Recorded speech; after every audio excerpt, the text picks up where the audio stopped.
Tersisa 3 subtema lagi untuk segmen ini. Sudah ada keamanan, hubungan internasional, dan juga pertahanan.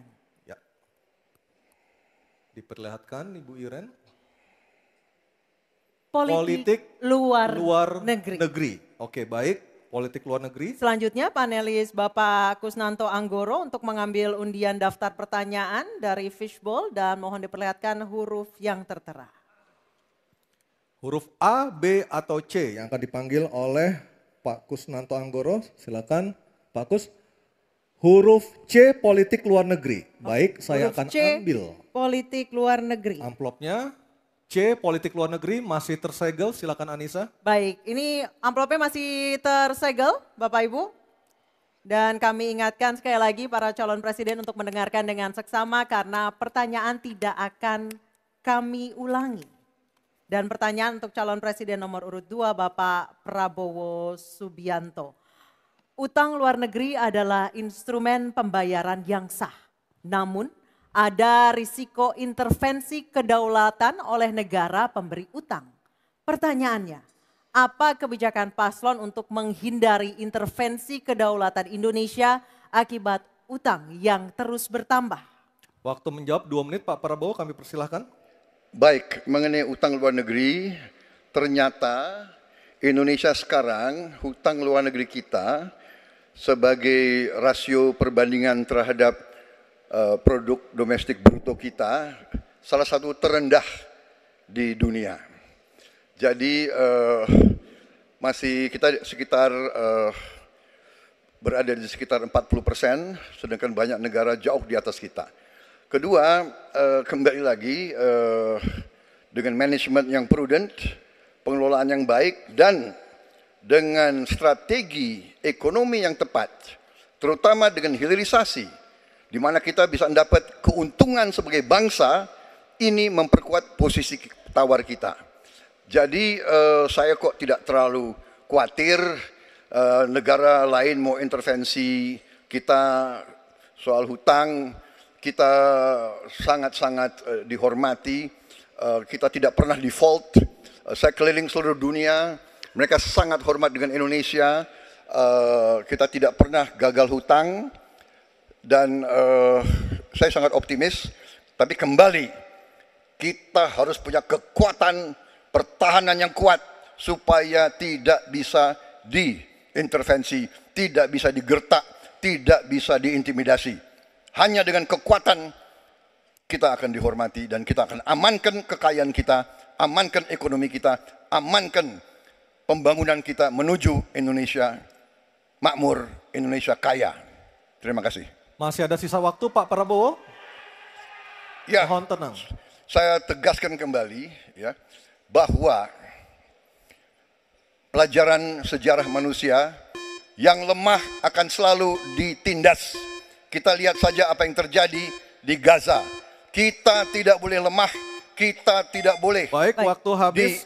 Lindas oleh bangsa lain. Pak Prabowo, kami persilahkan kepada calon presiden nomor urut 1, Bapak Anies Baswedan untuk menanggapi jawaban dari capres nomor urut 2 dalam waktu. Oke, silakan Anissa. Baik, selanjutnya capres nomor urut 2, jawaban capres nomor urut 2 akan ditanggapi oleh calon presiden nomor urut 3, Bapak Ganjar Pranowo. Kami persilahkan Bapak, waktu Anda 1 menit. Kita membaca buku Convention of Economic Hitman dari John Perkin, bahwa hutang-hutang itu memang bisa mematikan. Maka hati-hati kalau mau hutang. Terutama pada infrastruktur yang punya risiko tinggi.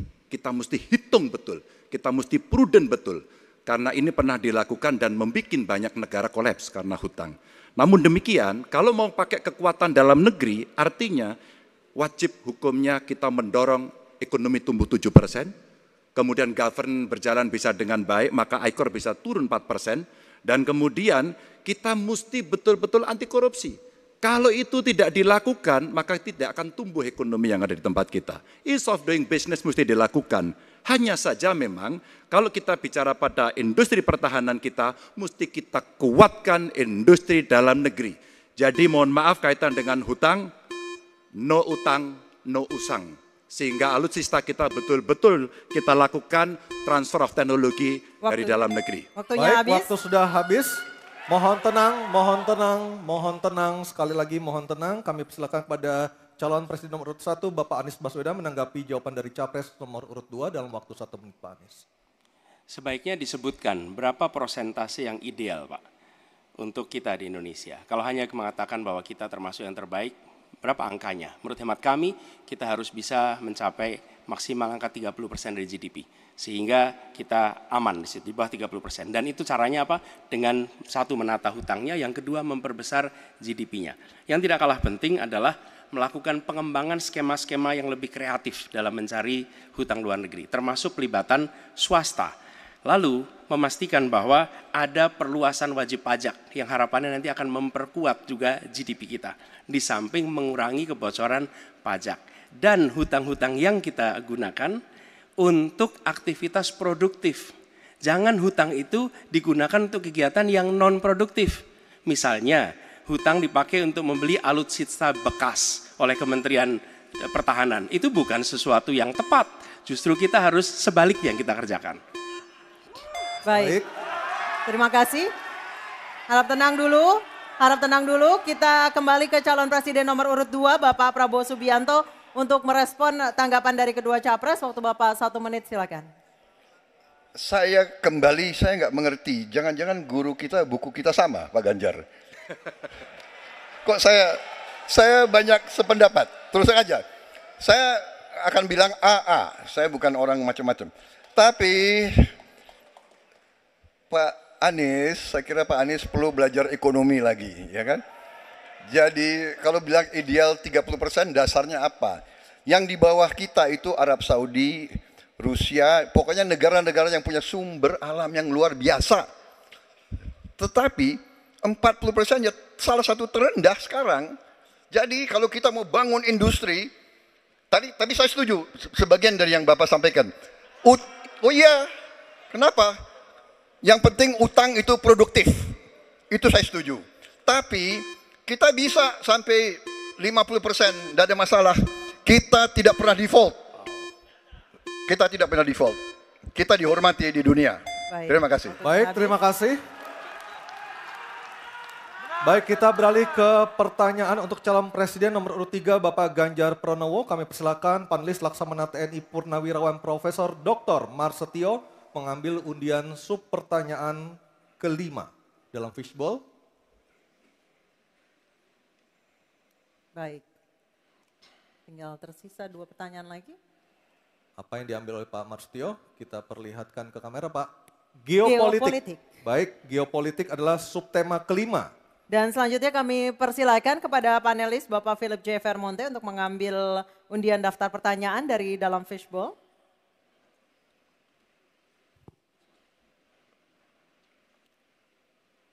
Huruf A. Geopolitik huruf A. Geopolitik Saya huruf ambil A. Baik. amplopnya, masih tersegel. Silakan Anissa. Baik, kita akan buka amplop yang tersegel ini. Subtema kelima yang harus dijawab adalah tentang geopolitik.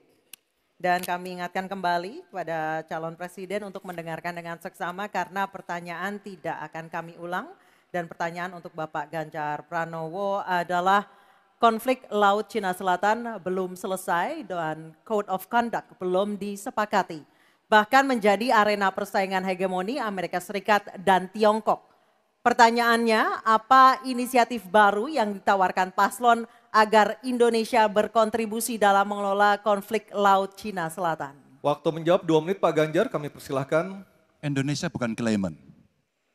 Jadi sebenarnya kita punya banyak langkah untuk bisa kita lakukan. Yang pertama adalah kita evaluasi perjalanan selama ini bagaimana di Laut Cina Selatan tidak pernah selesai. Sudah dengan DOC, sudah dengan COC, 20 tahun lebih tidak pernah selesai. Maka usulan kami sangat jelas dan clear. Apa itu? Kesepakatan sementara. Kenapa kesepakatan sementara ini mesti kita dorong dan kita inisiatif agar kita bisa mencegah sesuatu yang tidak kita inginkan. Kita tahu persis, modernisasi peralatan di Tiongkok akan selesai di tahun 2027. Apa artinya? Kalau kita bicara One China Policy, maka seluruh dunia pasti akan mengakui bagaimana peran itu. Yang kedua, ketika kemudian peran itu menjadi kuat, maka bukan tidak mungkin cerita-cerita potensi terjadinya konflik dengan negara lain akan muncul. Mungkin perangnya tidak sampai ke Indonesia. Tapi pada sisi lain, kita bisa kena dampak. Yang berikutnya, bagaimana patroli bisa kita perkuat juga di wilayah Laut Cina Selatan. Maka kita butuh tanker-tanker terapung yang bisa dipakai untuk tentara-tentara TNI Angkatan Laut kita untuk bisa berpatroli. Sehingga logistiknya menjadi sangat murah. Tidak lagi kembali ke titik awal atau mereka bilang kami hanya pergi.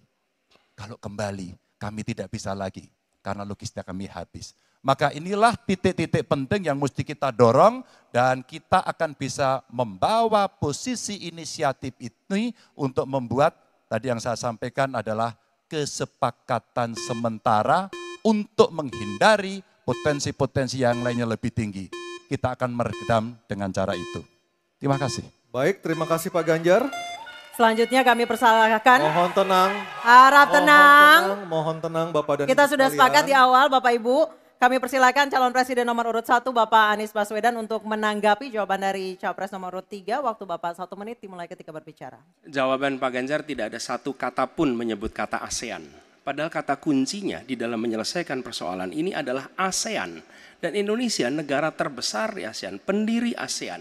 Indonesia harus kembali menjadi pemimpin ASEAN yang dominan. Bukan sekedar hadirin dalam summit-summit ASEAN. Kita menjangkau semua dan negara-negara ASEAN yang sekarang ini menjadi pintu masuk bagi kekuatan Tiongkok misalnya di Laut Cina Selatan. Apakah itu Laos, apakah itu Myanmar sekarang, itu akan menjadi bagian dari kesepakatan ASEAN terhadap wilayah Laut Cina Selatan. Bila di ASEAN kita membangun kesepakatan, bagaimana kita menata, bagaimana menghadapi kekuatan luar ASEAN. Karena kekuatan luar ASEAN yang datang di sini, maka kita menghadapinya sebagai satu regional. Bukan sekedar Indonesia berhadapan dengan negara lain, tapi satu region. Dan Indonesia memimpin ASEAN. Itu kata kuncinya menurut saya. Terima kasih. Baik, terima kasih Pak Anies. Mohon tenang Bapak dan Ibu sekalian. Mohon tenang. Kita lanjutkan Pak Prabowo untuk menanggapi jawaban dari Capres nomor urut 3. Waktu Bapak 1 menit dimulai dari Bapak berbicara. Jadi keadaan Laut Cina Selatan menggarisbawahi bahwa kita perlu kekuatan pertahanan yang kuat. Kita perlu platform untuk patroli, kita perlu satelit, kita perlu banyak sekali. Dan untuk itu pertahanan harus kita bangun. Dan tadi ya sekali lagi Pak Anies ngomong-ngomong barang bekas karena Pak Anies rupanya tidak mengerti masalah pertahanan. Ya, tidak. Saya bersedia Pak Anies mengundang Pak Anies di tempat yang Pak Anies suka, kita diskusi. Saya akan bawa data. Saya akan bawa data yang sebenar-benarnya. Ya. Jadi barang-barang bekas itu menurut saya menyesatkan rakyat. Itu Pak tidak pantas seorang profesor ngomong begitu. Ya. Karena dalam pertahanan hampir 50% alat-alat dimanapun adalah bekas, tapi usianya masih muda. Baik, Jadi waktunya habis Pak Prabowo. Ya. Terima kasih. Baik, selanjutnya kita harap tenang, kita sudah sepakat di awal. Kita kembali ke calon presiden nomor urut 3 Bapak Ganjar Pranowo untuk merespon tanggapan dari kedua capres. Waktu Bapak 1 menit silakan. Terima kasih Mas Anies, saya tidak memberikan catatan ASEAN. Saya tahu persis pengambilan keputusan di ASEAN itu rumitnya minta ampun. Karena harus dengan konsensus. Maka kenapa banyak persoalan tidak selesai. Disitulah ketika kemudian amanah yang diberikan kepada saya, revitalisasi ASEAN. Agar kemudian pengambilan keputusannya tidak bulat. Sehingga kalau kita berbicara Laut Cina Selatan kemudian menggerakkan ASEAN, oke itu betul. Tapi terbayangkan DOC, COC yang sudah lamanya minta ampun 20 tahun lebih tidak pernah selesai. Maka pengambilan keputusannya, proses pengambilan keputusan di ASEAN itulah yang mesti juga kita review sehingga akan bisa lebih cepat. Yang berikutnya, saya sepakat alutsista angkatan laut yang ada di sekitar sana harus menjadi prioritas. Dan begitu saya jadi presiden, kita tunjukkan kedaulatan kita, gas yang ada di Natuna Utara harus dieksploitasi oleh kita sendiri untuk menunjukkan power kita Baik. pada Waktu dunia. sudah habis Pak Ganjar, Habis. terima kasih. Oke. Mohon tenang, masih ada satu sub pertanyaan lagi yang harus dijawab